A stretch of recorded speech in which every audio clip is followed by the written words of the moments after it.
আসসালামু আলাইকুম। মুমতাহিনা ঋতু স্বাগত জানাচ্ছি এনটিভির রাতের খবরে। দুর্ঘটনার কবলে পড়ল ইরানের প্রেসিডেন্ট ইব্রাহিম রাইসি এবং পররাষ্ট্রমন্ত্রী আমির আবদুল্লাহিয়ানকে বহনকারী হেলিকপ্টার। ইরানি সরকারি সংবাদ মাধ্যম জানিয়েছে, আজারবাইজান সীমান্তবর্তী এলাকা থেকে ফেরার পথে সীমান্তবর্তী এলাকায় হার্ড ল্যান্ডিং করে কপ্টারটি। তবে এখন পর্যন্ত ইরানি প্রেসিডেন্টের শারীরিক অবস্থা সম্পর্কে জানা যায়নি। তাদের উদ্ধারে চলছে বিশেষ অভিযান।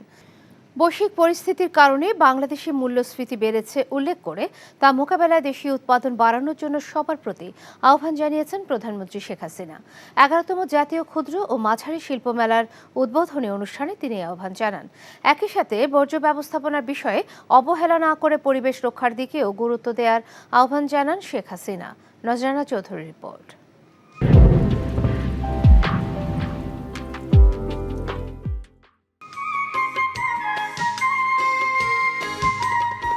শিল্প মন্ত্রণালয়ের উদ্যোগে রাজধানীর বঙ্গবন্ধু আন্তর্জাতিক সম্মেলন কেন্দ্রে শুরু হয়েছে সপ্তাহব্যাপী ক্ষুদ্র ও মাঝারি শিল্প এসএমই মেলা। রোববার প্রধানমন্ত্রী শেখ হাসিনা এই মেলার উদ্বোধন করেন। গত 15 বছরে বর্তমান সরকারের নেয়া নানা উদ্যোগ ও উন্নয়ন কাজের কথা তুলে ধরে প্রধানমন্ত্রী বলেন, তাদের উদ্যোক্তা বান্ধব নীতি গ্রহণের ফলে দেশে বিনিয়োগ বেড়েছে। অবকাঠামোগত উন্নয়ন, যোগাযোগ ব্যবস্থা, ডিজিটাল সিস্টেম, কর্মসংস্থান প্রতিটি ক্ষেত্রেই কিন্তু ব্যাপক অগ্রগতি সাধিত হয়েছে। পণ্য পরিবহন, সঞ্চালন, বিদেশে প্রত্যেকটা জিনিসের দাম, যেগুলো আমাদের আমদানি করতে হয়, সব কিছুর দাম বেড়েছে, যার একটা প্রভাব আমাদের দেশে পড়ছে, যেটা মূল্যস্ফীতিতে বিরাটভাবে বাধা সৃষ্টি করছে। মূল্যস্ফীতি বৃদ্ধি পেয়েছে, যদি এটাকে আমরা আরও নিয়ন্ত্রণ করবার আপ্রাণ চেষ্টা করছি। সেটা একমাত্র করতে পারবো যত আমরা নিজস্ব উৎপাদন বাড়াতে পারবো। 75-এর পর থেকে যারাই বাংলাদেশের রাষ্ট্রীয় ক্ষমতায় ছিল, তারা কেউই জনগণের কল্যাণের কথা চিন্তা করেনি বলে অভিযোগ করেন শেখ হাসিনা। সেই পিছিয়ে যাওয়া অবস্থা থেকে বাংলাদেশকে তার সরকারি মধ্যম আয়ের দেশে উন্নীত করেছে বলেও উল্লেখ করেন তিনি।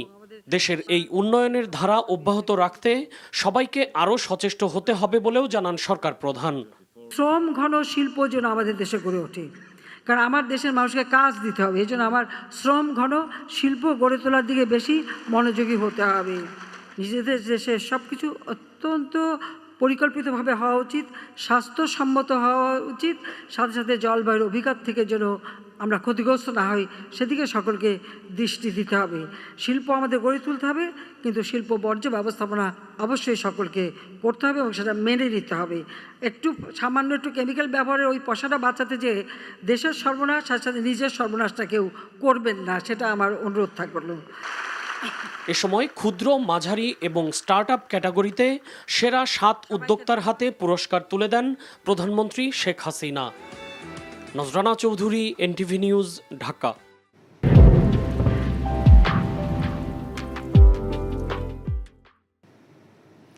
মেট্রো রেল ভাড়ার উপর 15% ভ্যাট বসানোর সিদ্ধান্ত ভুল মন্তব্য করে সড়ক পরিবহন ও সেতুমন্ত্রী ওবায়দুল কাদের বলেছেন, সিদ্ধান্ত পুনর্বিবেচনা করতে প্রধানমন্ত্রীকে অনুরোধ জানিয়েছেন তিনি। রাজধানীতে মেট্রো রেল নিয়ে এক সেমিনারে এসব কথা বলেন মন্ত্রী। অন্য এক প্রসঙ্গে তিনি বলেন, বিএনপির নেতারা মানসিক ট্রমায় ভুগছে বলেই আবোল তাবোল বলছেন। মুকসিমুল হাসানের রিপোর্ট। রাজধানীর উত্তরা থেকে মতিঝিল পর্যন্ত মেট্রো রেলে প্রতিদিন গড়ে প্রায় 3 লাখ যাত্রী যাতায়াত করে। আর 2030 সালের মধ্যে মেট্রো রেলের 6টি লাইন চালু হয়ে গেলে দিনে গড়ে 52,40,000 যাত্রী চলাচল করতে পারবে। মেট্রো রেলের ব্র্যান্ডিং নিয়ে আয়োজিত সেমিনারে এসব তথ্য জানিয়ে সম্প্রতি আধুনিক গণপরিবহনের ভাড়ার উপর ভ্যাট বসানোর সিদ্ধান্তের সমালোচনা করেন সড়ক পরিবহন ও সেতুমন্ত্রী ওবায়দুল কাদের। আমাদের এনবিআর হঠাৎ করে এখানে 15% ভ্যাটের ঘোষণা, ভারতে কোনো ভ্যাট, তাহলে আমরা কেন করব? আমি মাননীয় প্রধানমন্ত্রীকে বিষয়টি জানিয়েছি যে এনবিআর এর এই সিদ্ধান্ত, this is not right, this is wrong decision. এটা হয় না, এতে মেট্রো রেলের সুনামটা বেশি। প্রধানমন্ত্রী বলেছেন তিনি বিষয়টি পুনর্বিবেচনার ব্যাপারে আশ্বাস দিয়েছেন। একই সঙ্গে রাজধানীতে ফিটনেসবিহীন জরাজীর্ণ বাস চলাচল বন্ধ করতে ঢাকার 2 মেয়রের প্রতি আহ্বান জানান সড়ক পরিবহন মন্ত্রী। সেমিনারে জানানো হয় উত্তরার দিয়াবাড়ি থেকে টঙ্গী পর্যন্ত বাড়ানো হচ্ছে এমআরটি লাইন 6-এর পথ। এ অংশে নতুন করে যুক্ত হবে আরও 5টি স্টেশন। আর মতিঝিল থেকে কমলাপুর রেল স্টেশন পর্যন্ত সম্প্রসারণের কাজ চলছে। পরে সাংবাদিকদের প্রশ্নের উত্তরে বিএনপি নেতাদের সাম্প্রতিক বক্তব্যের সমালোচনা করেন আওয়ামী লীগ সাধারণ সম্পাদক। আসলে বিএনপি এর নেতারা মানসিক ট্রমায় ভুগছে। যা খুশি তাই বলেন, ফিয়েস্টা, এসবের বাস্তবতা নেই। তারা বাস্তবতা থেকে অনেক দূরে অবস্থান করছে। অন্য এক প্রশ্নের জবাবে আওয়ামী লীগ সাধারণ সম্পাদক বলেন, বিএনপি আন্দোলনের নামে সহিংসতা করলে প্রয়োজনীয় ব্যবস্থা নেবে আইনশৃঙ্খলা বাহিনী, আর রাজনৈতিকভাবে তা মোকাবেলা করবে Awami League. Muksimul Ahsan, NTV news, Dhaka. Battery চালিত অটোরিকশা বন্ধের প্রতিবাদে রাজধানীর মিরপুর 10 নম্বর গোলচত্বর ও কাজীপাড়া এলাকায় বেশ কিছু গাড়ি ভাঙচুর করেছে বিক্ষুব্ধ চালকরা। এতে আহত হন অনেক নিরীহ যাত্রী। পরে লাঠিচার্জ করে পরিস্থিতি নিয়ন্ত্রণে নেওয়ার দাবি করেছে পুলিশ। তবে কাশী এলাকায় বিকেলেও বিক্ষোভকারীদের সঙ্গে সংঘর্ষ হয় পুলিশের। একজনের গুলিবিদ্ধ হওয়ার খবরও পাওয়া গেছে। মহিদুল ইসলামের রিপোর্ট।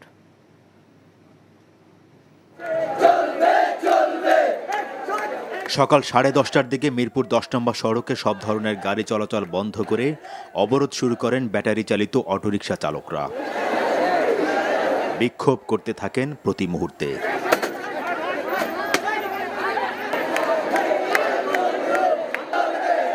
একই সাথে ব্যস্ততম এই রাস্তা বন্ধ থাকা চারপাশে আটকা পড়ে শতাধিক গাড়ি।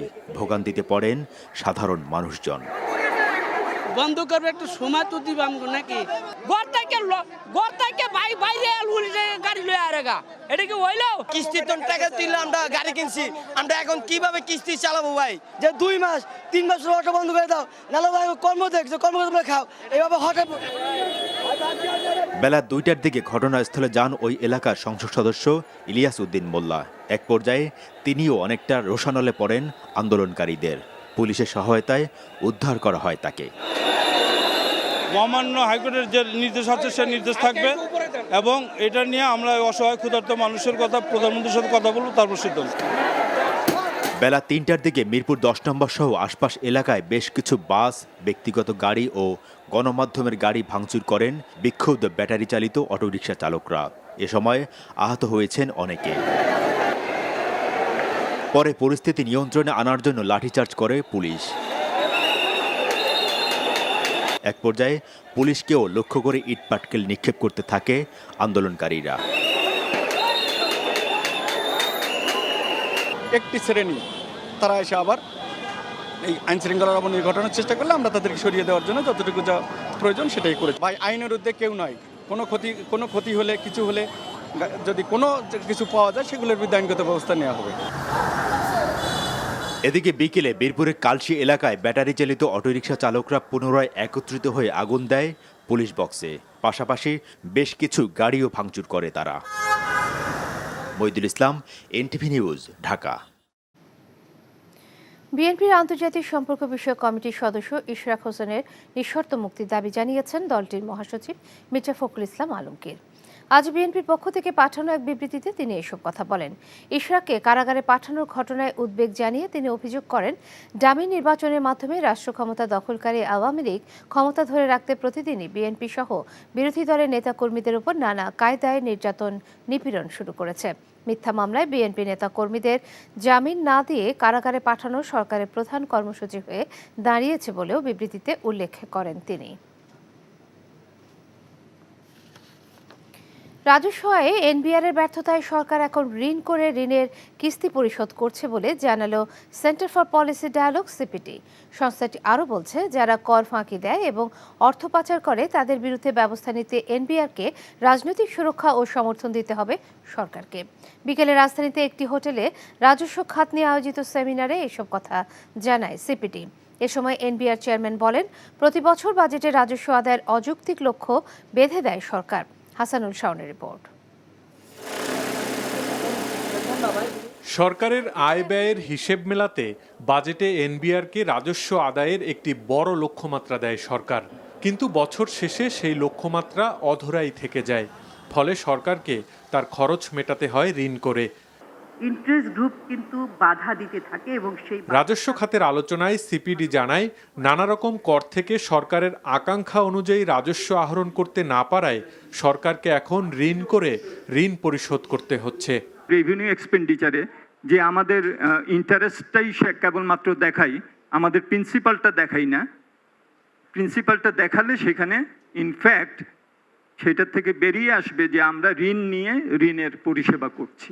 সিপিডি আরও বলছে করদাতাদের হয়রানি বন্ধের পাশাপাশি রুখতে হবে দুর্নীতি। এজন্য আধুনিকায়নকে এগিয়ে নেয়ার পাশাপাশি রাজনৈতিক সিদ্ধান্তের মাধ্যমে বন্ধ করতে হবে কর ফাঁকি এবং অর্থ পাচার। রাজনৈতিক বিষয়ের যদি প্রতিশ্রুতিগুলো দৃশ্যমান না হয় তাহলে অসহায় এনবিআর ট্যাক্স কালেকশন আহরণের করতে গিয়ে তারা বিরাট ঝুঁকির মধ্যে পড়ে। তাদের সেই রাজনৈতিক সুরক্ষা দিতে হবে। তবে অর্থ প্রতিমন্ত্রী বলেন রাজস্ব আয় বাড়াতে যথেষ্ট গুরুত্ব দিচ্ছে সরকার। পলিটিক্যাল উইল কিন্তু আছে, না থাকলে জাতীয় রাজস্ব বোর্ডের চেয়ারম্যানের সাথে আমি এখানে এতক্ষণ ধরে আপনাদের অনুষ্ঠানে বসে থাকতাম না। কর ব্যবস্থায় অটোমেশনের পাশাপাশি করের আওতা বাড়ানোর চেষ্টা করা হচ্ছে জানিয়ে এনবিআর চেয়ারম্যান কর আদায়ের লক্ষ্যমাত্রা নিয়ে হতাশা জানান। বাজেট টার্গেট যখন দেওয়া হয় তখন এনবিআর আসলে অসহায়ত্বটা প্রকাশ পায়। সক্ষমতা কতটুকু আছে সেটা হিসাব না করে ফিনান্স থেকে একটা টার্গেট দেওয়া হয় এবং এই টার্গেটটা অ্যাচিভ করতে হবে, কারণ তোমার এই টার্গেটের সাথে মিলেই আমি অন্যান্য এক্সপেন্ডিচারগুলো সেট করেছি। কোথায় যাবে? ইনোভেটিভ কোনো চিন্তা, রিফর্মের কোনো চিন্তা, কোনো কিছু করার সুযোগ থাকে না। এছাড়া বিভিন্ন উন্নয়ন কর্মকাণ্ডে জনগণের করের টাকা ব্যয়ের ক্ষেত্রেও স্বচ্ছতা নিশ্চিতের তাগিদ দেন আলোচনার বক্তারা। Hasanul Shaon, NTV news, Dhaka. ঝিনাইদহ 4 আসনের সংসদ সদস্য আনোয়ারুল আজিম আনার নিখোঁজ রয়েছেন। গত 12 মে ভারতের পশ্চিমবঙ্গের উদ্দেশ্যে যান তিনি। এমপির পিএস আব্দুর রউফ এনটিভিকে জানান, এতদিন তার সাথে যোগাযোগ করা গেলেও গত 16 মে থেকে তার সাথে আর কোনো যোগাযোগ করা যায়নি। এ ঘটনায় চরম উদ্বেগ উৎকণ্ঠায় রয়েছেন এমপির পরিবারের সদস্যরা। এই ঘটনায় এমপি কন্যা মুমতারিন ফেরদৌস ঢাকার ডিবি কার্যালয়ে গিয়ে মৌখিক সাহায্যের আবেদন জানিয়েছেন। আর ভারতের পশ্চিমবঙ্গের বারুইনগর থানায় একটি জিডি করেছেন গোপাল নামের এক ব্যক্তি। বাংলাদেশ থেকে ভারতে যাওয়ার পরে ওই ব্যক্তির বাড়িতে উঠেছিলেন এমপি আনোয়ারুল আজিম আনার। গোপালের দায়ের করা জিডি সূত্রে জানা যায় দীর্ঘ 20-25 বছরের পারিবারিক সম্পর্ক তাদের। 13 মে বেলা 1:41 ডাক্তার দেখানোর জন্য গোপালের বাড়ি থেকে বের হন এমপি আনার। 15 মে বেলা 11:21 দিল্লি পৌঁছেছেন বলে গোপালের হোয়াটসঅ্যাপে মেসেজ পাঠান এমপি। পরে সেই মেসেজ পাঠানো হয় এমপির পিএস রউফের কাছে। এদিকে যথার্থ ব্যবস্থা নেওয়ার প্রতিশ্রুতি দেন ডিবি প্রধান হারুনুর রশিদ। সর্বশেষ যে উনি যে ওনার নাম্বারটা, উনি দুইটা নাম্বার ছিল, দুইটা নাম্বার ছিল বাংলাদেশি নাম্বার, একটা ছিল ইন্ডিয়ান নাম্বার। আমরা যখন ইন্ডিয়ান পুলিশের সহায়তা আবার দেখলাম যে ইন্ডিয়ান নাম্বারে যে লোকাল সেটা হচ্ছে মুজাফফরাবাদ অর্থাৎ বিহারের দিকে। তো সব কিছু মিলিয়ে আসলে আমরাও বেশিটা খোঁজখবর রাখছি। আমরা ইন্ডিয়ানে বাংলাদেশে যারা আছে তাদের সাথে কথা বলছি, ইন্ডিয়ান পুলিশের সাথে কথা বলছি। ওনার পরিবারও আমাদের কাছে, ওনার মেয়ে আসছে, সে মেয়ে আমাদের সাথে কথা বলছে, সেও ইন্ডিয়া কালকে যাবে। তার ওখানে আমরা পুলিশের সাথে কথা বলছি, সবাই আমরা কাজ করছি। আর আমি নিজেও ইন্ডিয়াতে মুভ করব, তো ভাবলাম তার আগে আঙ্কেল যেহেতু প্রসিডিওরে কাজ করতেছে, কেন ফোনে পাচ্ছি না 3 দিন যাবত, ফোন খোলা থাকতেছে, ওপেন বন্ধ থাকতেছে, এই কারণেই আসছে। উনি কি রেগুলারই যান না ইন্ডিয়াতে? হ্যাঁ, মাঝে মাঝে। তার কানে হচ্ছে মেজর সমস্যা আছে, তার একটা কান বন্ধই করা টোটাল, এই কারণে আর কি। উনি কোথায় গিয়েছিলেন চিকিৎসা হতে? উনি ওখানে আমার সাথে বলে, আমাদের সাথে প্রথমে বলে গেছে যে পার্লামেন্ট যেহেতু বন্ধ হয়ে গেছে 2-3 দিনের জন্য উনি ইন্ডিয়াতে যাবে, এরকম রেগুলারই যায়। কিরগিজস্তানে বাংলাদেশি শিক্ষার্থীরা ভালো আছেন ও কেউ মারাত্মকভাবে আহত হননি বলে জানিয়েছেন পররাষ্ট্রমন্ত্রী ডক্টর হাসান মাহমুদ। উজবেকিস্তান থেকে দেশটির দায়িত্বপ্রাপ্ত রাষ্ট্রদূতকে কিরগিজস্তানে যাবেন বলেও জানান তিনি। সকালে জাতীয় প্রেস ক্লাবে ওভারসিজ করেসপন্ডেন্ট অ্যাসোসিয়েশন বাংলাদেশ ও ক্যাব আয়োজিত সেমিনারে একথা বলেন হাসান মাহমুদ। বলেন, মিয়ানমারের সংঘাতময় পরিস্থিতিতে রোহিঙ্গা প্রত্যাবাসন কঠিন হয়ে পড়েছে। তবে আন্তর্জাতিক চাপ অব্যাহত থাকলে এবং আন্তর্জাতিক আদালতের রায় পক্ষে আসলে প্রত্যাবাসন প্রক্রিয়া শুরু হবে। রাশিয়া ইউক্রেন যুদ্ধের কারণে রোহিঙ্গাদের জন্য আন্তর্জাতিক তহবিলের পরিমাণ কমে গেছে উল্লেখ করে তিনি বলেন, স্থানীয় পর্যায়ে জীবিকার ব্যবস্থা নয়, রোহিঙ্গা সংকটে প্রত্যাবাসনই একমাত্র সমাধান।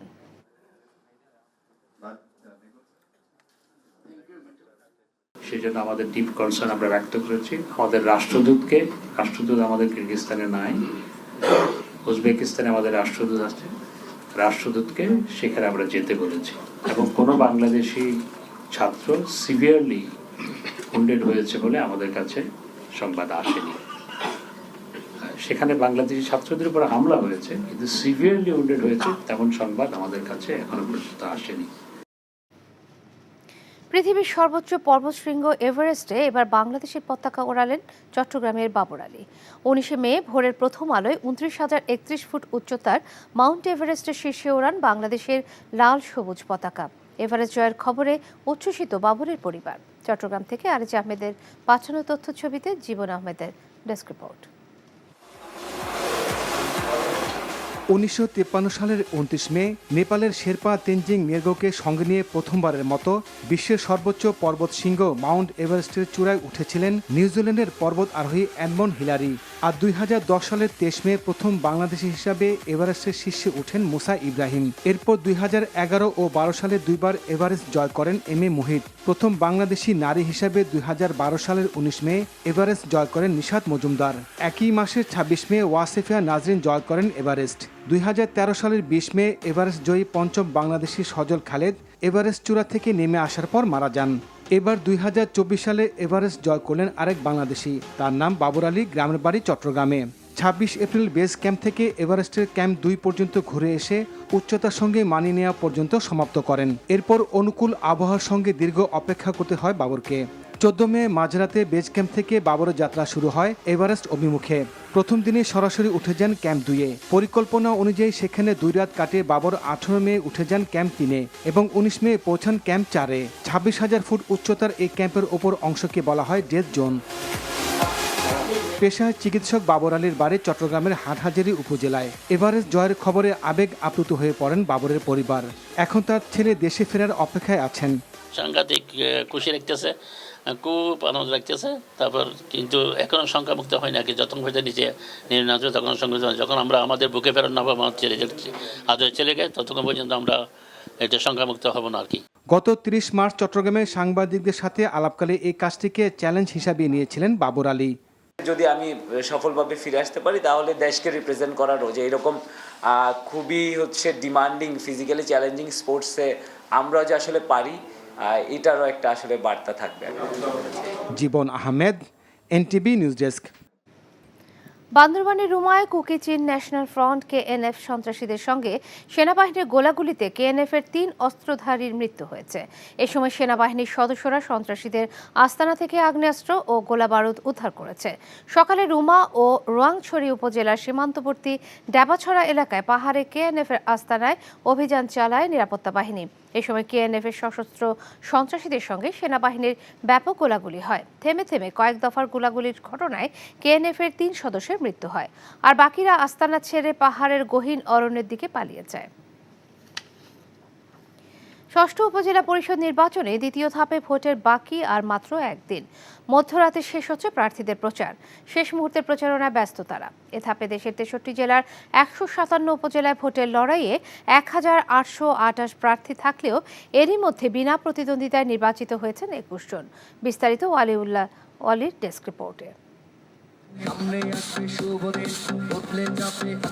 নির্বাচনে হাওয়ার উত্তাপে যেন হার মেনেছে গরমের তীব্রতাও। রাত দিন ভুলে প্রতিকূল আবহাওয়া উপেক্ষা করে শেষ সময়ে প্রচারণায় ব্যস্ত প্রার্থীরা। ষষ্ঠ উপজেলা পরিষদ নির্বাচন, দ্বিতীয় ধাপে চেয়ারম্যান পদে প্রার্থী 605 জন, ভাইস চেয়ারম্যান পদে 694 জন, মহিলা ভাইস চেয়ারম্যান পদে ভোটের মাঠে 529 জন। এর মধ্যে একাধিক প্রার্থী না থাকায় বিনা প্রতিদ্বন্দ্বিতায় নির্বাচিত হয়েছেন 21 জন। প্রচারণার শেষ দিনে লক্ষ্মীপুরের রামগঞ্জের বিভিন্ন এলাকায় গণসংযোগ ও উঠান বৈঠক করেছেন চেয়ারম্যান প্রার্থী ইমতিয়াজ আরাফাত। তার সাথে প্রতিদ্বন্দ্বিতা করছেন আরও 3 প্রার্থী। নির্বাচনকে কেন্দ্র করে কুষ্টিয়ার কুমারখালী, মিরপুর, ভেড়ামারা ও দৌলতপুর উপজেলা ভাসছে উন্নয়নের প্রতিশ্রুতিতে। ভোটারদের কাছে বিরামহীন ছুটছেন নাটোরের লালপুর ও বাগাতিপাড়া উপজেলা নির্বাচনী লড়াইয়ে থাকা 11 জন চেয়ারম্যান প্রার্থী ও 12 জন ভাইস চেয়ারম্যান প্রার্থী।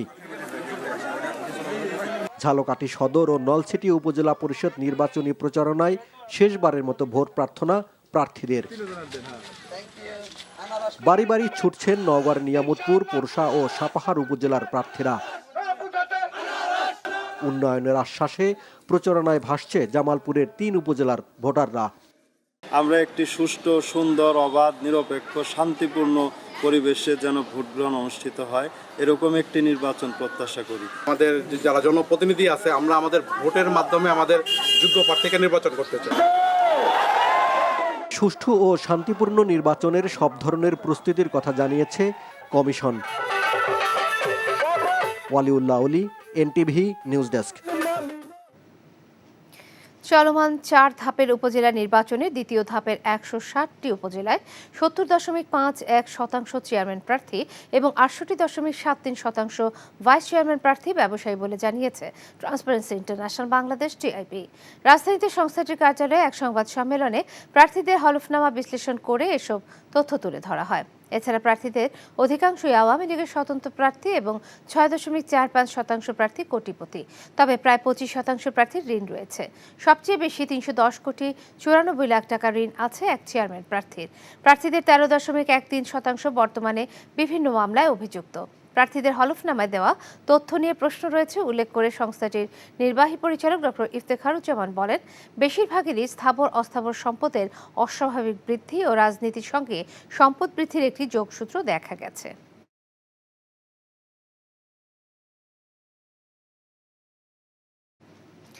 চট্টগ্রামের টাইগার পাস এলাকায় এক প্রবাসী স্বর্ণ ছিনিয়ে নিয়ে পালানোর সময় জনতার হাতে আটক হয়েছে খুলশী থানার এসআই সহ 2 জন। পরে তাদের পুলিশের কাছে সোপর্দ করা হয়।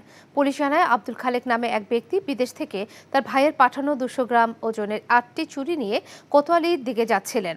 টাইগার পাস এলাকায় তার গাড়ি থামিয়ে আরেকটি সিএনজি অটোরিকশা যোগে আসা খুলশী থানার উপপরিদর্শক আমিনুল ইসলাম ও তার সোর্স শহীদুল ইসলাম স্বর্ণ ছিনিয়ে নিয়ে পালিয়ে যাওয়ার সময় স্থানীয় জনতা তাদের ধরে ফেলে। পরে খুলশী থানা পুলিশ তাদের 2 জনকে আটক করে নিয়ে যায়। আমিনুলের বিরুদ্ধে মামলা দায়েরের পাশাপাশি তাকে সাসপেন্ড করেছে সিএমপি। জলাবদ্ধতা, ফুটপাত জটিলতা, গণপরিবহনের শৃঙ্খলার মতো সমস্যাগুলো এখনও সমাধানে কিছু দুর্বলতা থাকলেও ঢাকা দক্ষিণ সিটি কর্পোরেশন ব্যর্থ নয় বলে দাবি করেছেন মেয়র শেখ ফজলে নূর তাপস। তিনি বলেন, 40 বছরের কাজ মাত্র 4 বছরে করেছেন মেয়র। দায়িত্ব গ্রহণের 4 বছর পূর্তিতে এসব কথা বলেন তিনি। নাজিবুর রহমানের রিপোর্ট। ইতিহাস ঐতিহ্যকে ধারণ করে সমৃদ্ধ সচল নগরী গড়ে তোলার প্রতিশ্রুতি নিয়ে সংসদ সদস্য থেকে ঢাকা দক্ষিণ সিটি কর্পোরেশনের দায়িত্ব নেন শেখ ফজলে নূর তাপস। তবে গত কয়েক বছরে প্রতিশ্রুতি বাস্তবায়নে নেওয়া পদক্ষেপ নিয়ে রয়েছে সমালোচনা, আছে প্রাপ্তিও। 40 বছরের কাজ আমরা 4 বছরে সম্পন্ন করে দেখিয়েছি। আমরা কথার মানুষ না, কাজের মানুষ। নগরীর সড়ক দখলমুক্ত ছিল যেমন চ্যালেঞ্জিং, তেমনি কঠিন ছিল গণপরিবহনের শৃঙ্খলা ফিরিয়ে আনা।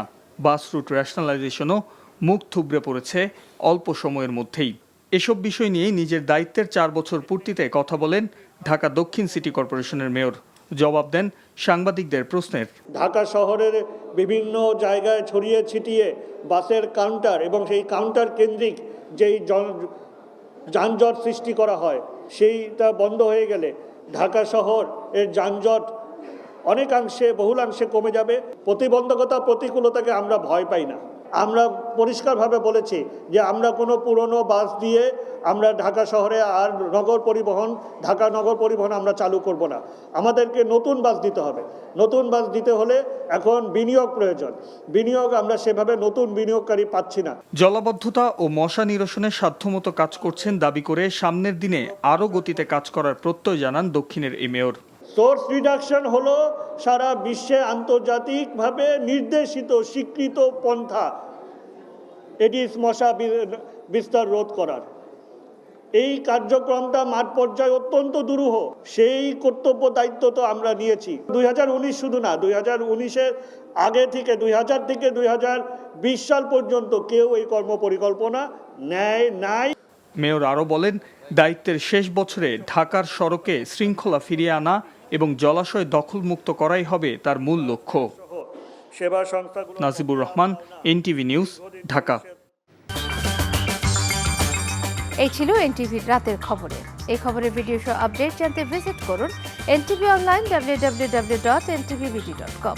এছাড়াও এনটিভির জনপ্রিয় সব অনুষ্ঠান ও খবরের আপডেট জানতে ভিজিট করুন আমাদের ইউটিউব ও ভেরিফাইড ফেসবুক পেজ। রাত ১টায় মধ্যরাতের খবর দেখার আমন্ত্রণ রইল। ধন্যবাদ সবাইকে। শুভরাত্রি।